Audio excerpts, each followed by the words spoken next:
and share some thoughts, okay? It's gonna be a kind of discussion, okay? I mean, what is happening in Nigeria, man? I don't. It's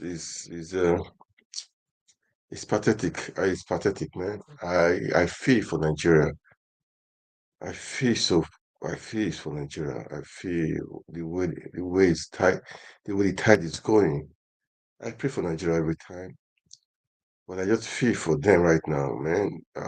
People are suffering, crying. People are not happy. You can see the anger in the faces of people. You can see the I saw the kind of a video today where a woman was carrying a baby and she fainted. She said she had not eaten for 4 days. It's just a pity. I would say it's a pity. It's painful to see all this stuff happening. It's a pity. It's so painful to see all this stuff happening, and that is it. So we just hope that things will turn around. We hope things will turn around, and I saw another video, truckload of foodstuffs be turned around from Niger State back to the north. So yams and tomatoes, all those stuff. Man, what is happening in that country? What is happening in that country? People are suffering hunger, foodstuffs, the price are skyrocketing. The lot of naira is just somehow. And these things are happening. I saw some a shop today in Abuja being locked up, being sealed, or rather. Man, I saw people across River State, they were crying, civil servants that they've not been paid. How can they survive? How will people survive? This is not the Nigeria we voted for. This is not the Nigeria we hope for. This is not the Nigeria we we clamoring for. This is not the Nigeria we're clamoring for. It's just so bad. It's so pathetic, okay? What do we really what is the way forward? What is the way forward, man? That's the question. Who answer that question, man? That is the truth. Who answer that question? The question need to be answered because people are suffering. People are really suffering. Sometimes people will wish that could be a real help, it could be a real help. But how can you help? How many people can you help? People are so many that are suffering. Just so many, so many. Salaries are not paid. The price of fuel is going up. Dollar to naira is on the rise. Farmers can go to farm. Killings are kidnapping. People are protesting everywhere right now. Come on, we really need to. I don't know. I don't know, guys. What is happening in Nigeria?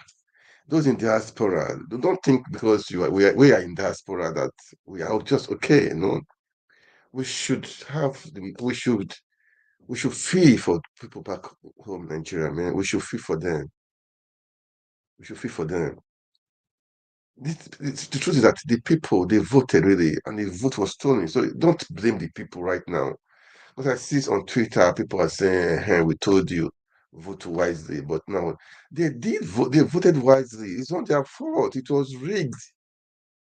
It was rigged. So, man,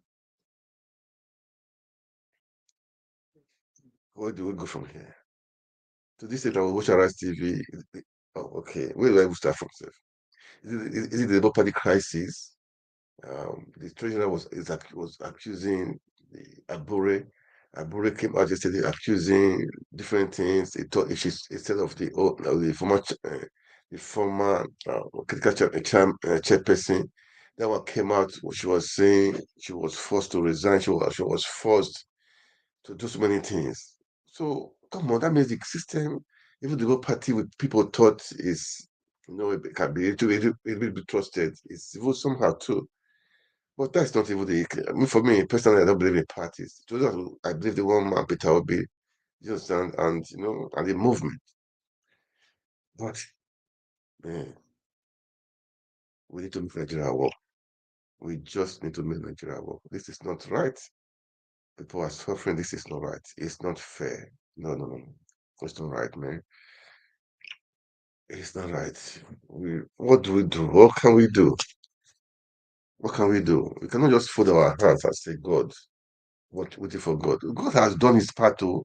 God is resting. Papa God is resting. He has given us the free will to do what we want to do. He has given us the authority, the power to do what we want to do.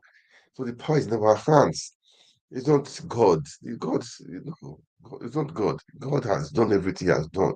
God has blessed Nigeria. Natural resources, human resources. Go to the north, blessed. Go to the south, blessed. To the east, blessed. To the west, everywhere, blessed. Is it sea? Is it water? Is it land? Come on. So we have no excuse. This is human management. Human management. Human management. That has killed the country, man. Yeah. What is the way forward? That's yeah. Today I was saying I won't just say anything, but please, as you watch, kindly like, share, okay? Make comments, okay? As I said before, there is YouTube channel. Please kindly subscribe to it, okay? And there's Twitter handles, Twitter handle and the TikTok also. Please can you follow also? As I was saying, guys, we need to make Nigeria work. We need to make Nigeria work. I will just play the video of okay, maybe I will start with um the Labour Party stuff where the immediate critical chairperson came out to say her own today too. Maybe I'll start with that before I go to the crisis that was happening. Okay, that was just Fubara and Wike what when the video went viral when the VP ordered him to go and greet his emperor Wike and Obaseki Snubs Shaibu. See politicians, you cannot trust them.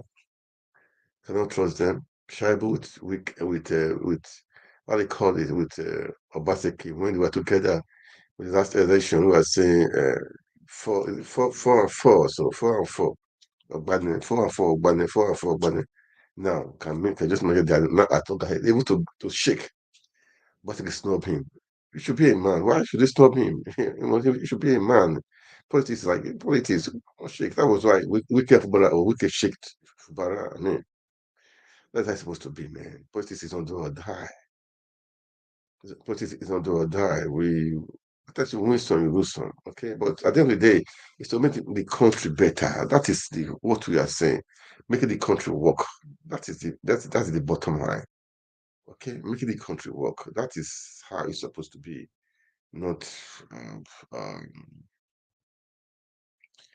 using personal, interest override the interest of the people. When people are suffering, dying, they don't even care. They don't. They don't care.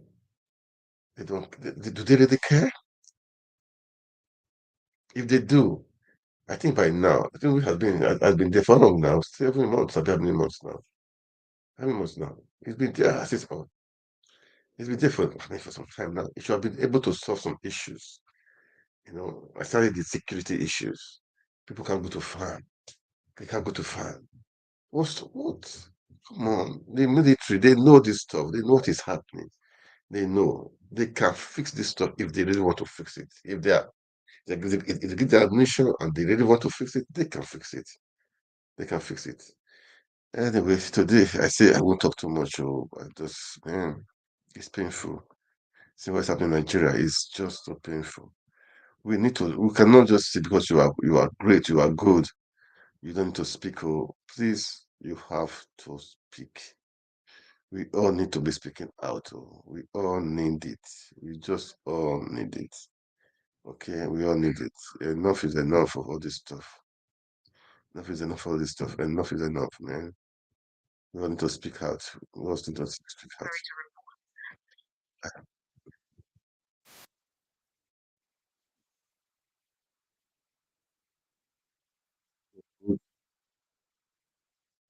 It's not good. This is not good at all. This is bad rather. Okay.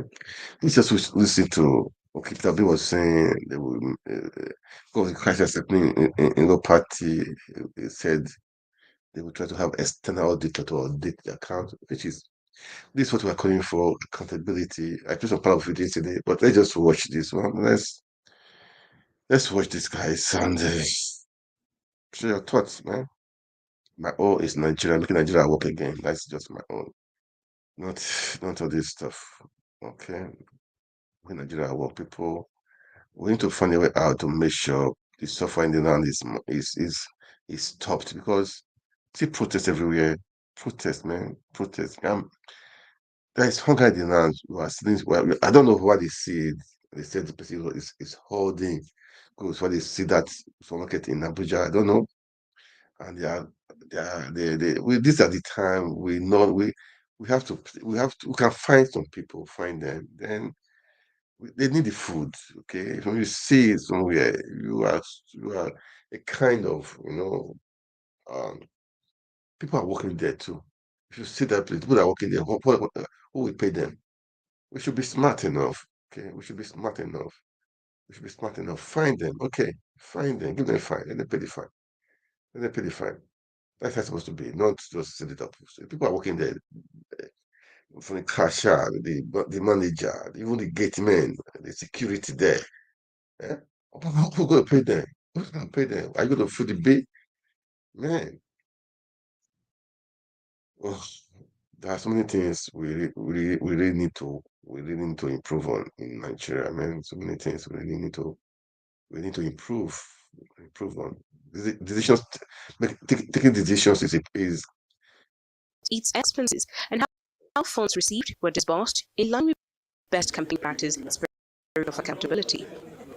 The party's presidential flag bearer and other officials say, contrary to reports suggesting it received billions of naira in free will donations for the elections, it only received a total of 596 million naira from supporters and 800 million naira from the candidate.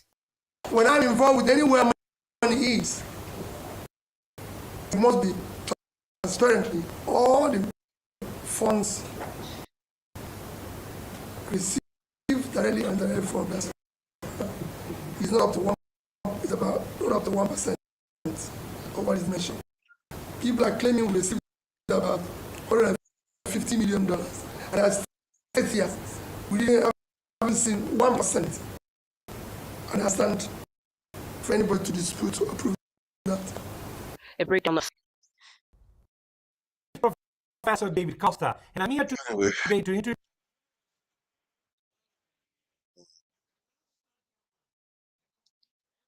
come back to it, okay? Let me just let me see it is. I'll come back to it right now. Okay.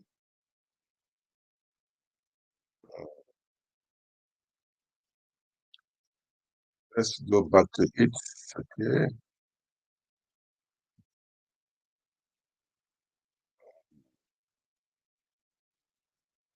Let's go back to it.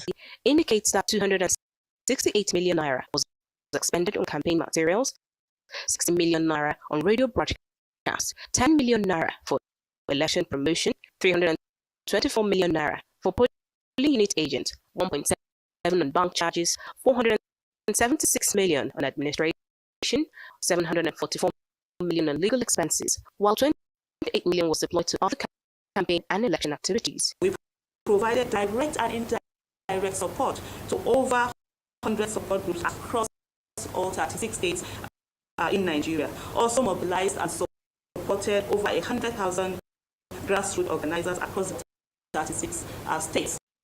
The officials assured party supporters who contributed that their funds were meticulously utilized with approvals from the party's presidential candidate, Peter Obi. Whatever decision we took in terms of disbursing funds, they are made with the full acknowledgement of His Excellency and also signatories to the account. So no funds left the account without the approval of His Excellency. On the recent accusations of fraud and abuse of office against the party's national chairman, Peter Obi calls for thorough investigation.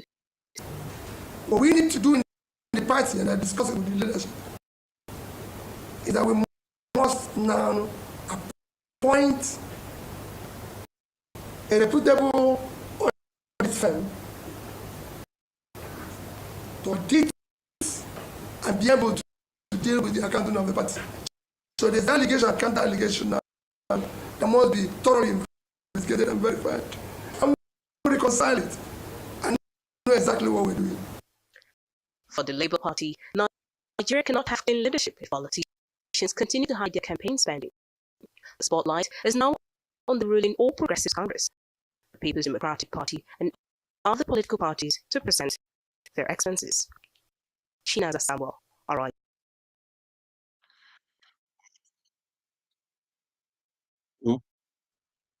We'll continue with it, okay? We'll continue with it. And this is the allegations from the former chairperson. So let's listen to her. Okay? Let's listen to her right now. Let's listen to her. She has a lot to say, which makes me to say, somehow. Let's listen to her right now. National chairman talking about forgery of a check. Then I decided to come here and clear myself on the issues. I was nominated, appointed to be the acting national chairman after the demise of Islam. So from then on, my name was not affected on the check because of the problem I had with my ID cards. All the issue of my name, the check of 7th February till March 18th, thereabout, they were talking about. I didn't know anything about the forged of a check by Abure to withdraw money from the account. I was just waiting until when my name was cleared, until my name was cleared. There was a meeting in Benin on the 29th of March where I signed some checks for the meeting we had on that day for working committees and state chairman for that meeting. That was the only check aside. But between 7th February and that day of that check that was forged, I didn't know anything about it. So I was surprised that he mentioned my name, that two of us signed those checks. I'm not surprised because the chairman has been forging signature. Like when he removed him from the office, he asked me to come and sign sign off of from the bank, which I did not do. He forged my signature to remove me from that bank account and put his name as the chairman. I was appointed as the acting national chairman after the demise of SLM, and I acted for only 3 months. And before then, I attended 2 meetings as the chairman of the party. One was a meeting that was slated for all the 18 political parties chairmen and national secretaries of all the parties. Well, Ms. Labake, I was appointed. Ms. Labake, please allow me to interrupt you and pick up on something you said earlier about the forged checks. Okay. We just want to clarify that you are saying you had no knowledge of these checks being signed that are in question, and you are surprised that your name has come up. Is that what you're saying? You did not know these checks were signed? Those checks that was forged by secretary for chairman, I didn't know about it. When did you come to know about them? When he forged those checks. When were when I heard it through the television.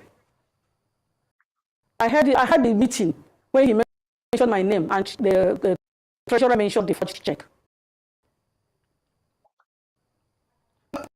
Allow me to come in here.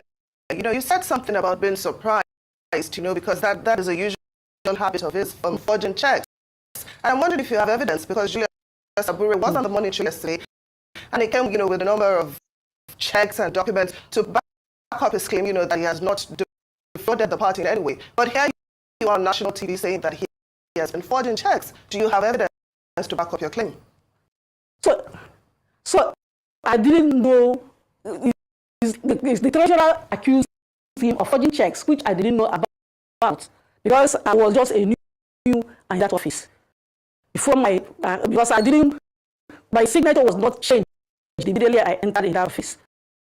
Until when from 7th February to March, I was not a signatory until when my signature was perfected. Then I became a signature. But as I had a signatory to the account.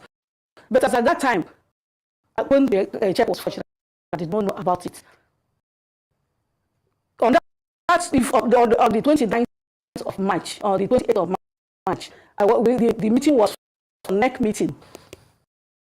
When Julius Abure said that I should step down as acting chairman, national chairman, so that he would take over. Then I rejected it until on the meeting of that day, on the 29th, he stood up on the meeting.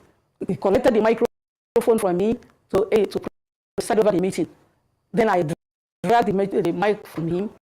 There was a tussle between me and him on the microphone until he later allowed me to address the neck. After talking, I talked. Then from there, somebody arose from the audience and said, the best thing is to remove me as acting chairman and he should take over. Then I was dragged out of my seat as a chairman and he came up. So after that, he brought some documents because he told me that the reason why he's putting that meeting in Edo, his home state, is because he has monopoly of talks, and he will gather as many talks as possible so that they could help me to protect my interests in case if anybody objected to my position. So there and then, immediately after the meeting, they removed me, pushed me out. I was intimidated, pushed out of my seat, and he came and sat on that seat. And from there, he opened his portfolio, brought so many documents. I was surrounded by so many talks in that meeting. I was forced on duress to sign many documents which I could not be able to proofread at that moment. After that day, when I left for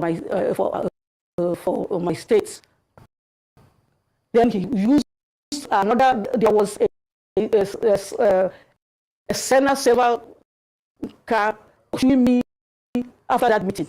As I following me bomber to bomber along Abuja, Abuja Road. So until when I reached one police station, I stopped and alerted the police.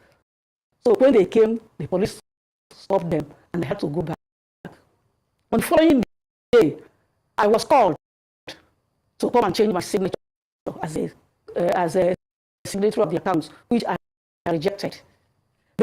He forged my signature because there's no way he could have changed his signature, affected his own signature without my person signing out of that account. He also forged the signature, a letter and the signature to INEC to tell them that I have resigned as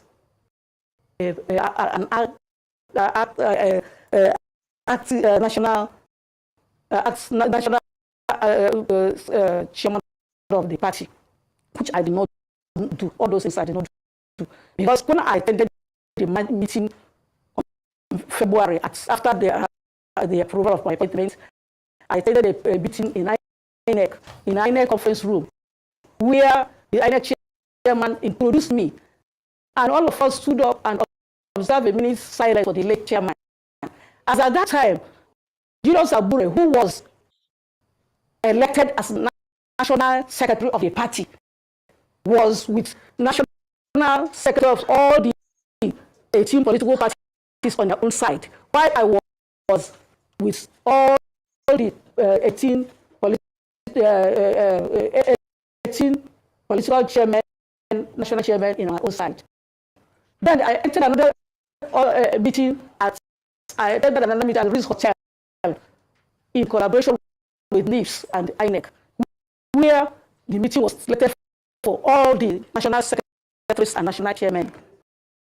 So he was the national secretary and I was the chairman until that 29th of March, where he planned and intimidated and took over the office. And in my party, the constitution cannot use that meeting. The meeting was for next meeting, where all the chairmen, secretaries of all the states were invited, including the Abuja National Working Committee.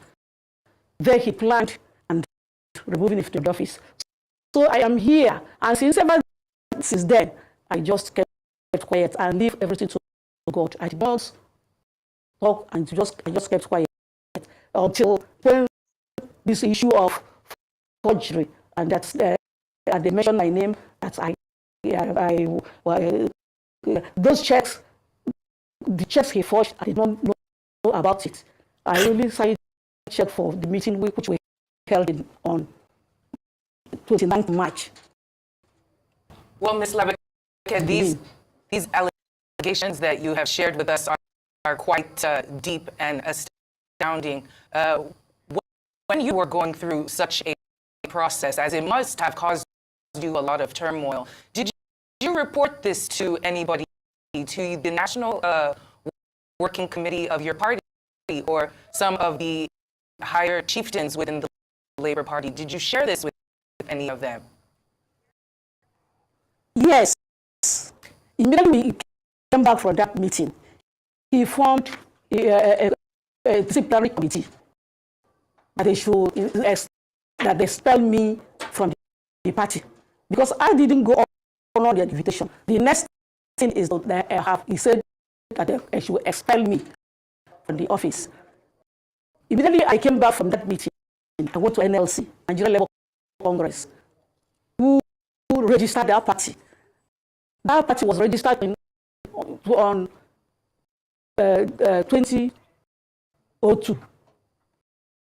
All the people that formed that party were from different unions. I came from Nigeria Union of Local Government Employees.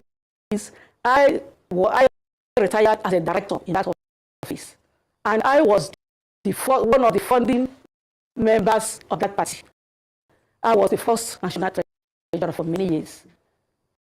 So when I reported to them, they took it up and wrote a letter to INEC to condemn that particular meeting that brought Julius Abure and Farouk as national chairman and secretary. So I reported.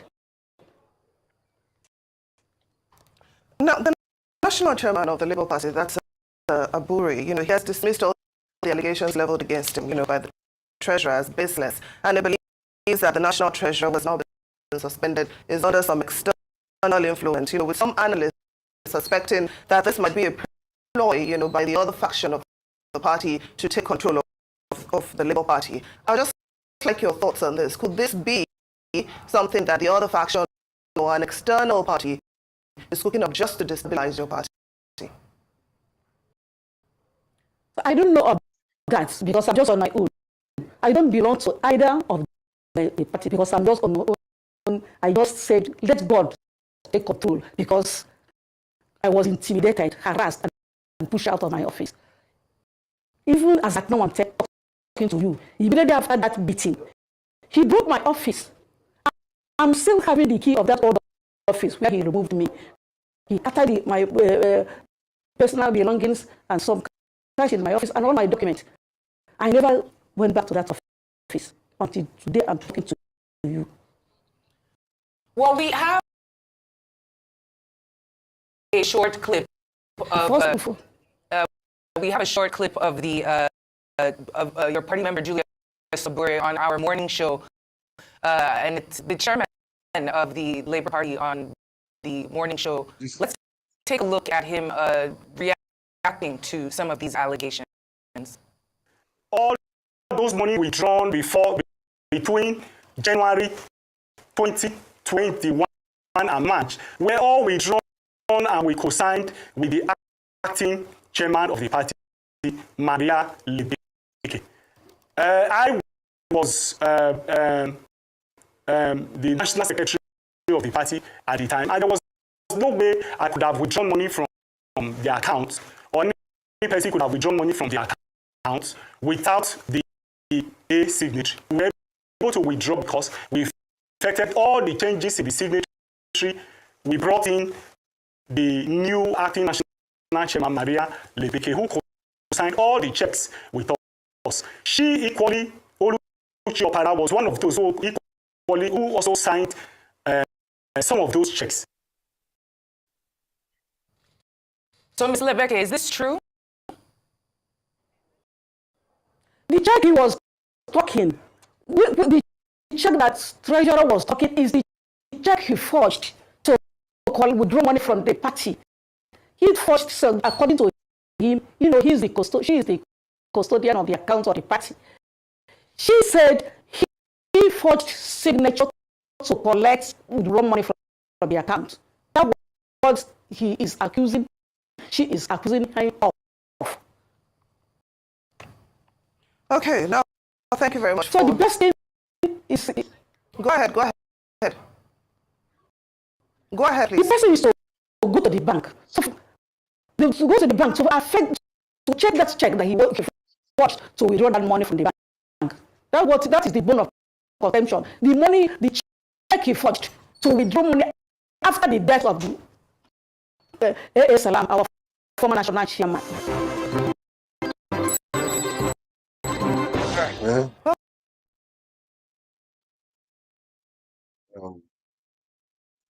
Yes, I'll still go back to them. Let's go back to them, okay? Let's go back to them. This is too bad for the party, really, man. It's really bad for the party. And anyway, let's listen to her and her final notes. Yes, that's what they're supposed to do instead of suspending the national treasurer to find out whether this is an allegation. Because she is in charge of all the money from the party. So he knows better than anybody. When I think that if the committee should do justice on that issue, then we'll know who is right and who is wrong. That's the best thing to do, instead of suspending her. Let Nigeria hear her, whether she's right or wrong, or whether Abure is right or wrong. Whoever is wrong should be punished. Well, that is my own suggestion. Well, we'd like to thank you so much. This is a serious issue as per Labour Party. The scandal is launched, which is not good for a party that people Nigerians are trying to trust, try to rally around to build a nation, but this is happening in Labour Party. We'll just say then, I mean, they're all the same. They're all the same. You just a little, this is happening. That means it's all the same thing. It's too bad, really, man. It's damn too bad. It's damn too bad. I hope I hope they clear up all the mess. Now, they should be going campaigning stuff happening in Edo State. We'll go trust them, man. With all this happening right now, we'll go trust them. It's not good for them. in the upcoming elections, in those states. It's not good for them. It's not good for them. This is a bad omen for them. It's not just good. Okay, so I hope Obi should be able to. Is the president candidate? Is it of the party? Should be able to bring some trust into it. Okay, he should be able to bring some trust into it because damn too bad what is happening. It's not good. Okay, and it's not good at all. All right, I think that's the video for today. Let's take the last video for today, and it's all the same thing. Okay, just all the same stuff. Just to take part of it. Okay. Please, guys, as you watch, kindly like, kindly share. It's important to make comments. Let's build a better Nigeria. Going out this evening. Fantastic. So starting off the weekend. A better Nigeria, okay? Yes, Wike were in attendance. Well, during the meeting, River State Governor Fubara was asked by Vice President Kashim Shettima to acknowledge his predecessor. Yes, Wike, generating reactions on social media. Well, let's take a look.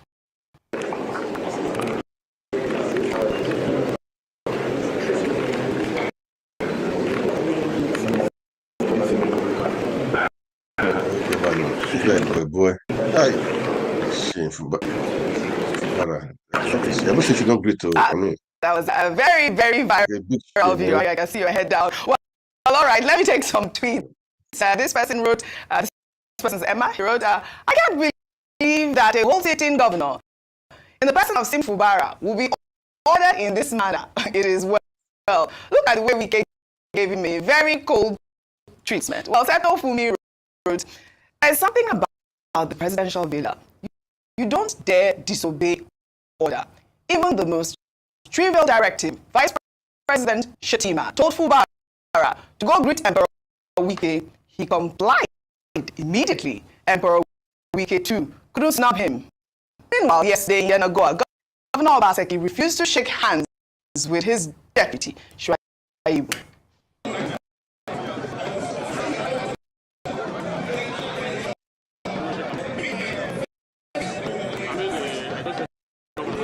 So you can say Fubara is a very nice guy. He actually obeyed. He obeyed. He's obedient and he obeys the rules and regulations. He went straight to do what Vice President Kashim Shettima told him. Well, you said that Governor Obaseki was snubbing. Yeah. At least what was that? Even though there was a delayed reaction from Minister Wike when he had to look up to see who was saying hello to him, but he still responded. Yes. Oh, I think it almost with a smile. But Governor Obaseki was like, even it was like, hey, they should also trend with that, like, no way, not happening. But I think it speaks to the fact that these were people that were chummy in the past. They called themselves my brother, my friend, my father, and all that. And it just goes to show that all is not well in, between the relation, no love lost between Governor Obaseki and his deputy, Philip Shaibu, who is also hoping to get the ticket of the PDP in those states to run for governor. But beyond that, he said something that it looks like Governor Fubara.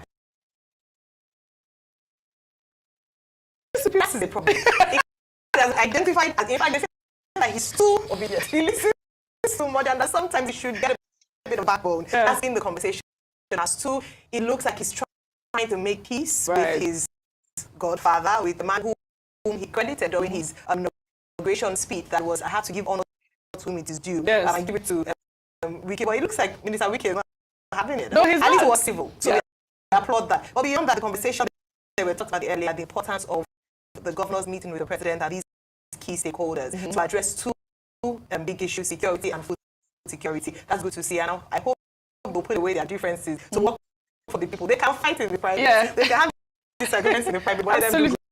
I wouldn't expect Fubara to do, actually. Was he going to not just disobey the vice president?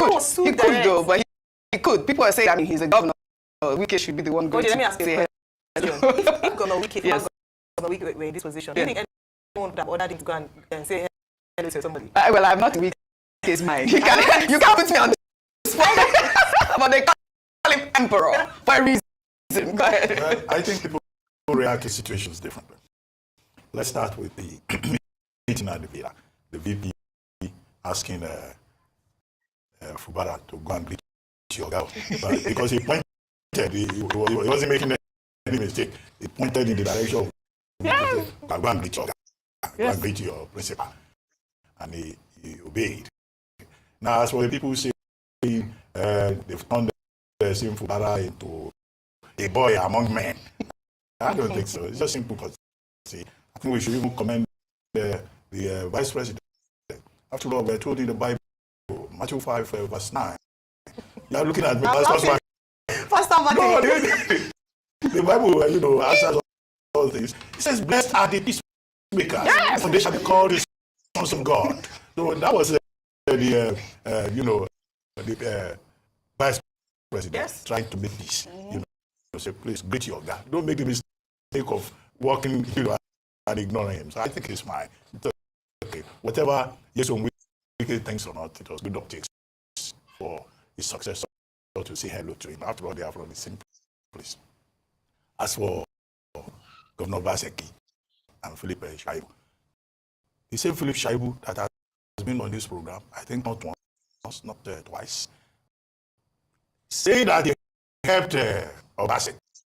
He used his resources to make him governor. And that Obaseki is an ingrate. If you have a deputy who has abused you like that on international television, and the relationship between you has collapsed, and then that same deputy sees you in public, he wants to greet you.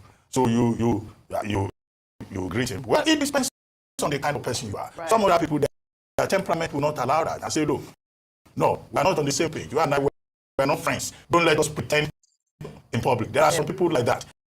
If they are angry with you, they are angry with you. They are not going to laugh with you. And yet there are some other people, they will laugh with you, they will shake your hand, but they have a dagger in their pocket. If they have a chance, they will put that dagger straight into your heart. So two different personalities here. So it may be that in Yeson Wike's case, greeting Fubara may not mean much. Deep within him, we say, look at this stupid boy. But Governor Obaseki is a different kind of person. Don't come here and pretend that we are friends. We are not friends. Let us prove it to ourselves on the field of play when PDP conducts its primaries. And then we'll know who is your guy and who is the...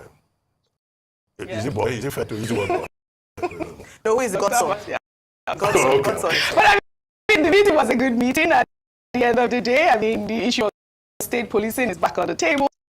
And, the fact that the federal government has directed, state governors to stop food hoarding, it's great to, see these types of meetings, and hopefully something comes out of it, and it's not just audio.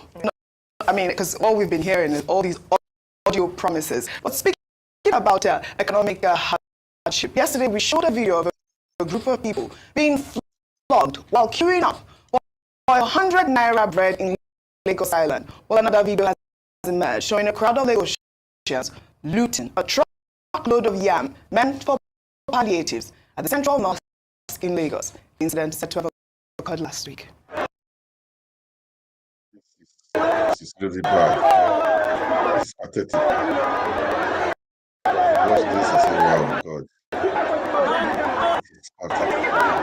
It shows the level of hunger, especially the ones that are flogging people for 100 naira bread.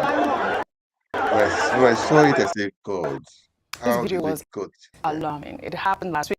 It started trending, I believe, yesterday after that video that we showed with Lagosians being flogged for 100 naira bread. Like I said, I did reach out to the Lagos state government, and this is what they said to me, that a religious leader in Lagos Island had bought yams to distribute to the people in some parts of Lagos Island to support people in this economic situation. He didn't plan properly on the distribution method. As the yams landed and people got hints that it would be shared for free, they rushed there to start doing it themselves. I mean, this was what happened. This was the incident. And, we see these things happen. I mean, you cannot not say that there's economic hardship. This is Lagos. You saw the video. People were rushing for like 2 tubers, 3 tubers. They were just, out there. But I mean, the situation is really getting out of hand, out of control. We implore the people that are, trying to help out in this economic situation to try to, follow due process, find ways to get the poorest of the poor and distribute these things properly. Well, all right. Well, in Ogun State, members of the National Union of Foods, Beverages, and I will come back to protests everywhere, really, man. Well, guys, people are hungry, okay, and what is the way out? That's the question we're asking. What is the way out? No food, people are hungry, and those people, what are they going to do? Okay, look at in Ogun State, in zero town. Let's say it. People protesting for the ban sachet alcohol. People will lose jobs in the first place. People will lose jobs also, man. So we should be reasonable. We should look at all the sides. What will be the gain? What will be the losses? What are the gains? We need to do it. Everything can things will lead into consideration. But they are not doing that. They just hand on hand. It's not fair.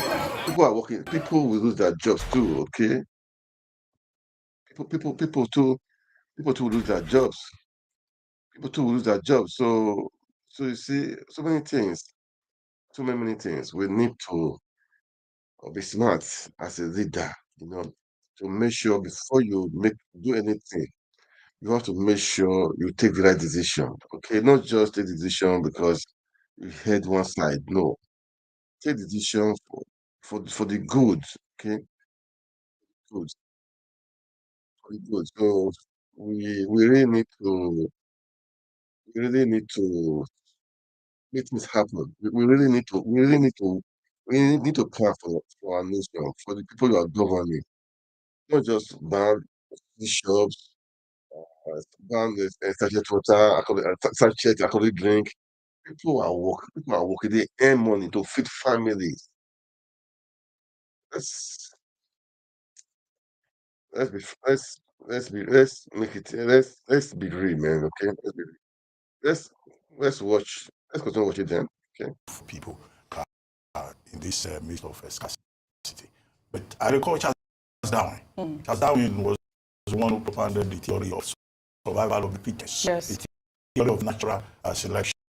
And he said in cases where you have issues with food, with health crises and all that, only the strongest will survive. And this would seem to be a literal, application of that theory. Where, food is available, you see how they are struggling. Only the very fit and the strongest will have access to those tubers of yam. But why the planning of the distribution is important is that, look, some people could be injured. Absolutely. Some people could collapse. In fact, they could degenerate into a riot. In fact, the next time food is being distributed in this manner, people can kill each other. Absolutely. That is what happens when you have a chaotic situation, where life is beginning to border on the nasty, the short, and the British. So, planning the distribution is important. Whoever wants to renew food should please plan. And maybe they can liaise with state authorities also to assist in helping with distribution. The only problem with that is that the philanthropists will be afraid that the food that is being made available may end up in the houses of the civil servants who themselves are hungry. But if planning is fine, there's nothing bad in giving to the other people. Secondly, the people protesting. It's not only in Ogun State that people have been protesting. They protested also in Lagos over the ban of pet, items and sachet drinks. So it's not an Ogun State problem. Okay, we hear you. This is the background. NAFDAC, as far back as 2018, had consulted, had met with the same distillers and alcoholic beverage retailers and manufacturers, okay? And it was agreed that, you know, because of alcoholic consumption, which WHO says is responsible for about 200 ailments, that this should be phased out. And they said by 2022, the manufacturers of these alcohol drinks should reduce by 5%, but the enforcement of the final stage of it will be in January 2024. And NAFDAC, under Professor Mojisola Adeyeye, who has now been reappointed by President Tinubu, in recognition of her commitment, hard work, you know, and the leadership that she has provided in that agency, now said, okay, they will start implementing. It's the implementation of what was agreed upon that has caused a problem. Even Manufacturers Association of Nigeria is protesting. Manufacturers Association of Nigeria, the DG, Shegun Ajayi Kadiri, was on the same program, right? Yes, it was on the morning show, saying that, look, about 5.5 million people will be kept out of work, and about 55,000, you know, businesses will be affected. And instead of stopping alcoholic beverages from being produced, that what government can do is to put one in caution. You know, the Surgeon General has said alcoholic drink will be dangerous to your health. The same thing that is done with what is it called? With tobacco, you know. And some other people have other measures and say, okay, why don't you enforce age limits? That if you are below 18, you cannot take alcohol. And also for transport owners association to make sure that those drivers at the motor parks that have bloodshot eyes as early as 7 a.m., you know, every day, you know, are controlled and conscientized, you know, not to overconsume alcohol, and for them to be educated about the implications for their health. So the argument is out there. It's not an Ogun State problem. It's a national issue. It is a national issue, but this is the video. This is the video that is trending, Dr. Abbas. And it happened in your state. My director corrected and said it's not Otta, it's Otta. Is it Otta? Yeah, it happened in Otta. Okay, so but I did see some of those videos that, you know, you talked about, and it is a big problem. I mean, I did see some videos in Lagos. I hope the argument is out there. I have young children, and I understand where they are coming from, because these things are in sachet, you know, and they are accessible. I mean, enforcement of age limits, I don't know how that would help in any ways whatsoever, because, you know, at the end of the day, they can always get their kids men or whatever. The fact is, they are, you know, little-sized items that they can put in their school bags or whatever and go to school, and they are consuming it. It's the truth. And even the concentration or the percentage of alcohol was raised. And in those small sachets, 200 milliliters. 30%.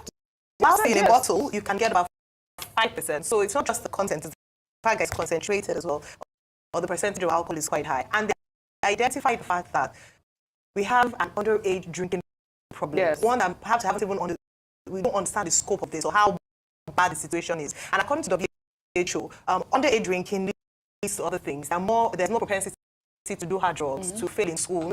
So there's a ripple effect. There's also an impact on crime levels as well in terms of alcohol-induced. But let me say something, which is also the argument for man and the BDN, is the fact that the response of the Nigerian regulatory bodies is ban, stop.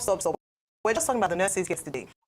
So when you're unable to use the tools available for you to regulate, then outrightly ban. Now, the effect of banning is that it affects both the intended and then their secondary effects as well. So those who the underage drinking, and to be honest, like you mentioned, if we don't get regulation right, it will not stop it. If we are not able to enforce the fact that a young person cannot go into a store to buy alcohol, or the fact that a young person doesn't have access to this, it's just going to be stopping businesses without access. And that is the argument. That your solution is not going to cut it. Because in other areas, we see how people have access to drugs and the like. So what I would suggest perhaps is this. NAFDAC, temporary ban in order to contain the situation. But do that side by side by having an effective mechanism for checking sellers who sell to underage children. And like Dr.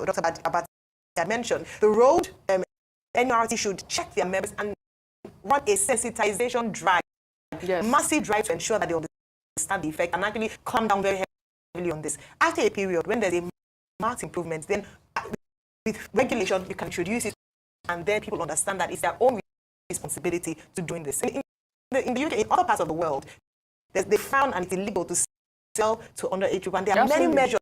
You must have your ID card. If you look young, you're not allowed to, and then both the seller, the business owner, will be sanctioned for selling.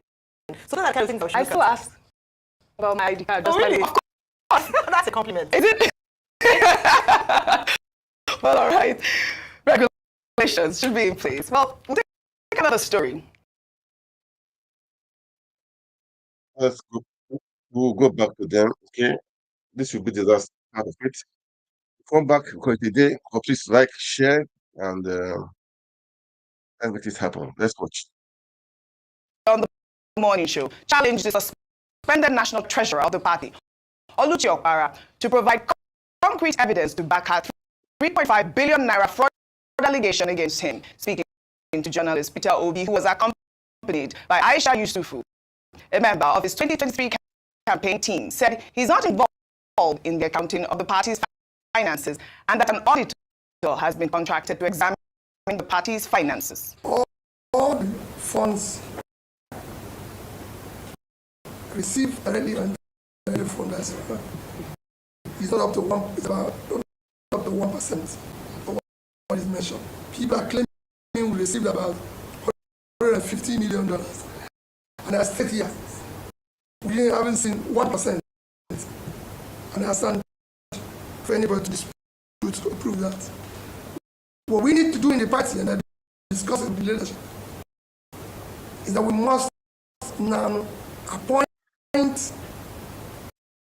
a reputable audit firm to audit and be able to deal with the accounting of the party. So there's the allegation and counter-allegation now. They must be thoroughly investigated and verified. And we reconcile it and know exactly what we're doing. All right, Dr.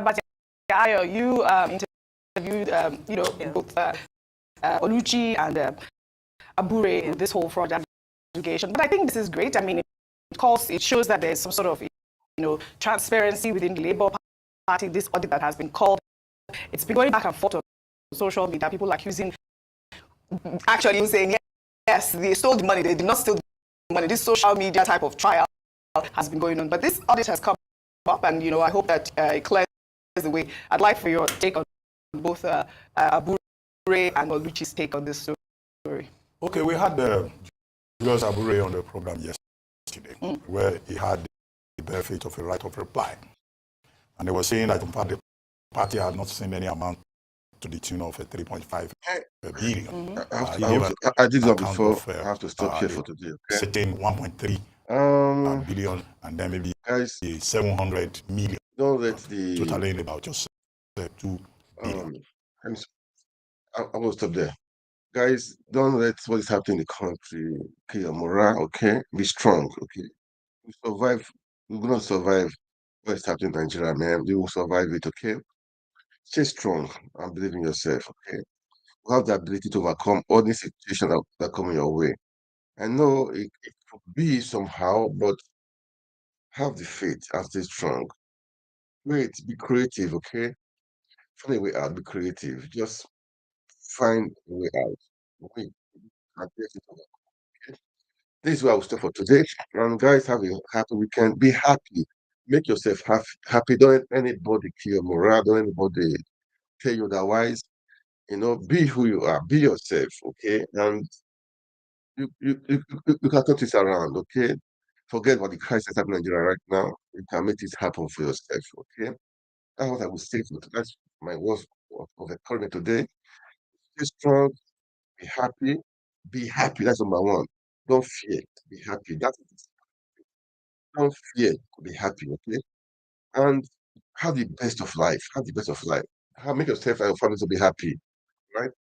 All right, guys. Thank you so much for watching. God bless you and God bless Nigeria. And good night. Please like, share, subscribe to our YouTube channel, please. Subscribe to our YouTube channel and follow us on our TikTok. Thank you so much. God bless you.